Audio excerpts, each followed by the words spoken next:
जय हिंद साथियों, आज हम लोग पढ़ेंगे पुष्प के बारे में, यानी पुष्प क्या होते हैं, पुष्प की संरचना के बारे में पढ़ेंगे, पुष्प के कितने भाग होते हैं, सभी को हम लोग डिटेल से जानकारी लेंगे।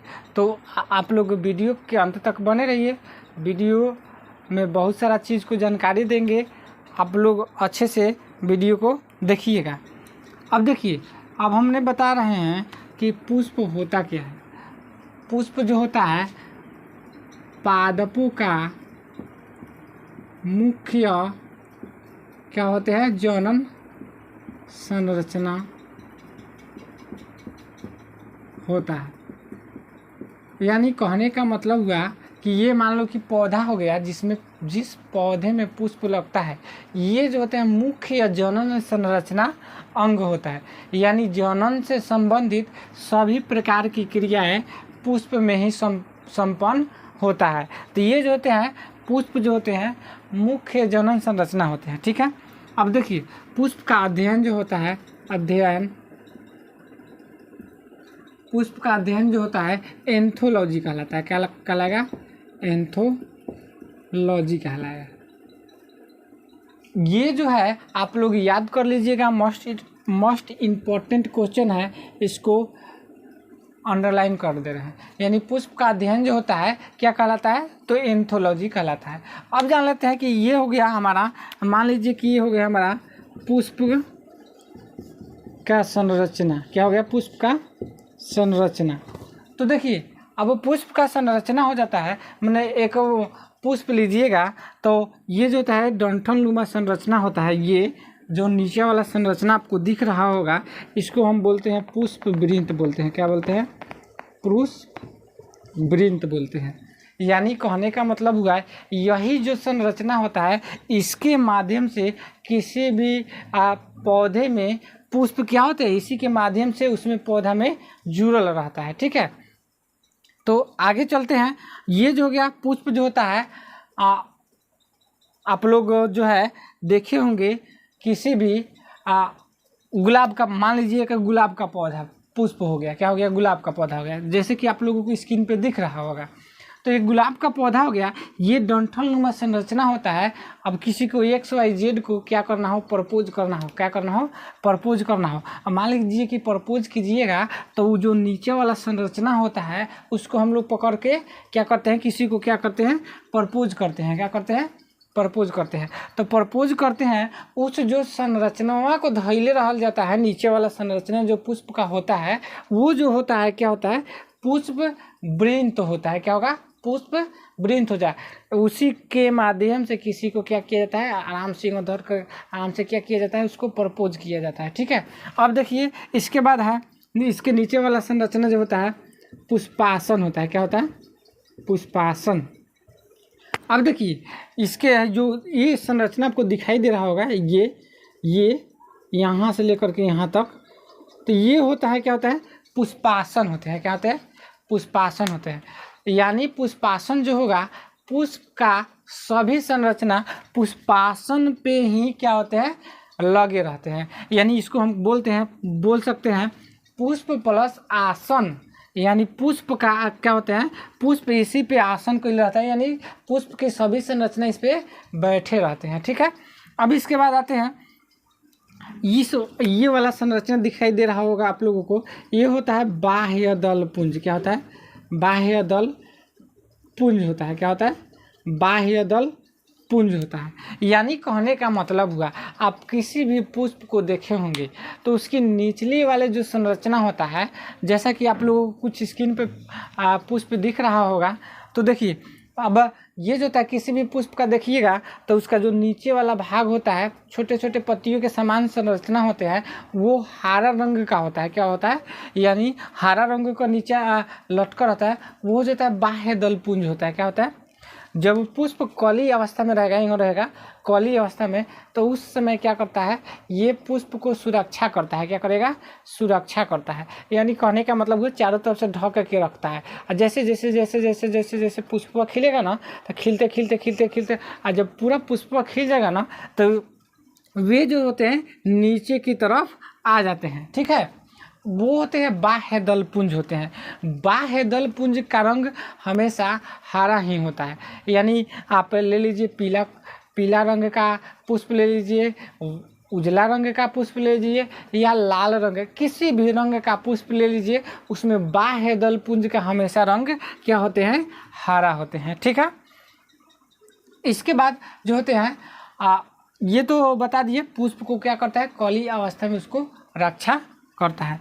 इसके बाद जो होता है, ये आप लोग संरचना दिख रहे होंगे, ये इसको बोला जाता है दल पुंज बोला जाता है। क्या बोला जाता है, दल पुंज बोला जाता है। ठीक है, यानी कहने का मतलब है ये जो देख रहे हैं इधर पत्तियों के समान संरचना, ये भी पत्तियों के समान संरचना होते हैं, इसको बोला जाता है दल पुंज बोला जाता है। क्या बोला जाएगा, दल पुंज। दल पुंज जो होता है अलग अलग पुष्प में अलग अलग रंग के होते हैं।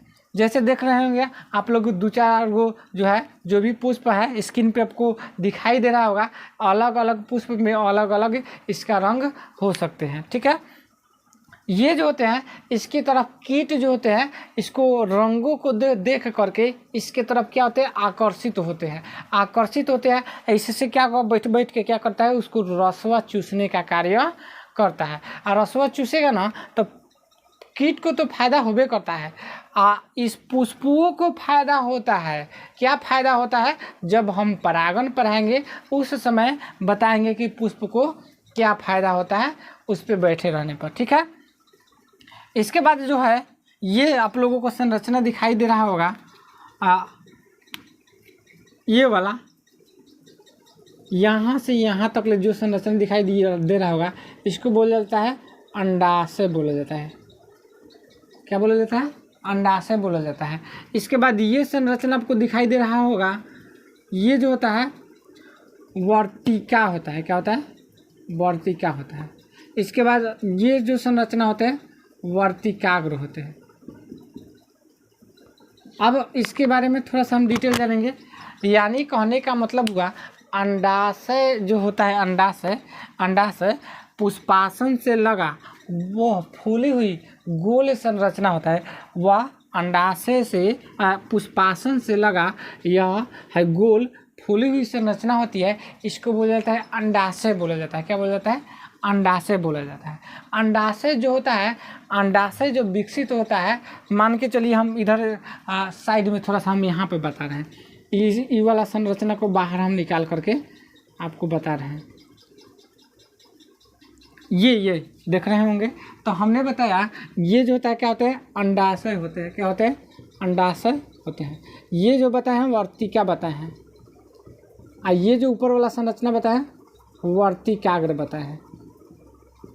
तो देखिए हमने बताया ये जो होते हैं, ये संरचना आप देख रहे होंगे, ये होता है अंडाशय होता है। क्या होता है, अंडाशय। ये इसमें देख रहे होंगे, ये जो हो गया पुष्पासन हो गया, पुष्पासन से लगी ये चौड़ा थैला हुआ भाग जो होता है अंडाशय होता है।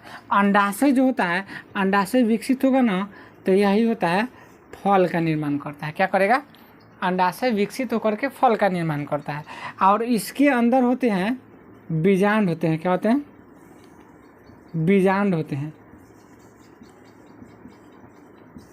यानी कहने का मतलब हुआ ये बीजांड विकसित होता है तो क्या बनेगा, बीज का निर्माण करता है। क्या करता है, बीज का निर्माण करता है। यानी कहने का मतलब यहाँ हो गया कि अंडाशय जो होता है विकसित हो करके क्या करता है, फल का निर्माण करता है, और ये जो होते हैं बीजांड विकसित होकर बीज का निर्माण करते हैं। ठीक है, तभी ना देखते हैं कि कौन फल होता है, फल एक आवरण, और उसके अंदर क्या होते हैं, बीज होते हैं। यानी कहने का मतलब हुआ फल के अंदर बीज होते हैं, तो बीज जो होता है ये बीजांड जो होता है बीज का निर्माण करता है, और अंडाशय जो हो जाता है फल का निर्माण करता है। ठीक है, अब आते हैं इसके बाद हम लोग ये जो होते हैं, ये तीनों जो संरचना होते हैं ना, यानी कहने का मतलब हुआ ये जो होता है अंडाशय वर्तिकाग्र मिलता है ना तो बनाता है जयांग बनाता है। क्या बनाएगा, जयांग बनाता है।